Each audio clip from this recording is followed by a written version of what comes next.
Bwana mmoja yuenda msikitini, akuta kuna mtoto mmoja yualia kwenye mlango wa msikiti, wenzake furaha, wanacheza, wanakula halawat, wanakula pipi na nini, yeye yualia.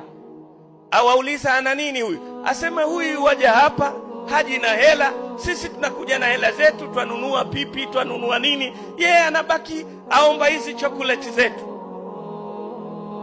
Yule bwana akamfuata ule mtoto, akamshika kichwa, akamuuliza, kwani wewe waishi wapi? Naishi na mamangu. Babako yuko wapi?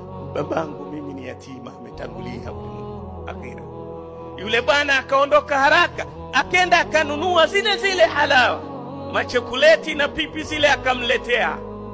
Maisha yakaendelea. Kijana huyu alikuwa kila akimuona ule mzee anamsalimia vizuri, lakini akafika wakati huyu kijana Allah akamfungua kwenye biashara zake, akawa ndiye anamwangalia huyu mzee uzeeni, hana watoto. Yule mzee siku moja akalazwa hospitali, kila wakati yule kijana yuaja kumshughulikia, ndiye anaisimamia matibabu yake. Ikafika wakati huja mpaka akamtoa nje, akamtembeza, akamregesha, anamuogesha. Siku moja akachelewa.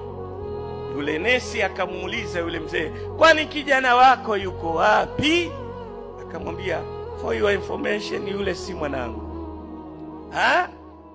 Vile anavyokuhudumia? Sema, si mtoto wangu. Mbona anakuhudumia vile? Akamwambia, hata mimi nimemuuliza swali hilo, lakini na wewe leo akiingia, hebu muulize.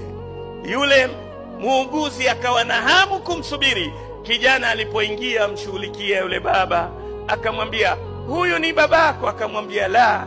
Na mbona unamhudumia sana? Akamwambia, utamu wa pipi yake bado uko mdomoni mwangu. Pipi alionilisha wakati mdogo, wenzangu wanakula, mimi nimebaki bila, nalia. Alininunulia pipi akanilisha, mpaka leo utamu wake uko mdomoni. Ndio unaonifanya mimi nimuhurumie. Saniul maruf la yaqa, mtenda wema haporomoki. Wa idha waqaa wajada almuttakia, na akiporomoka anapata pa kuegemea, haumii katika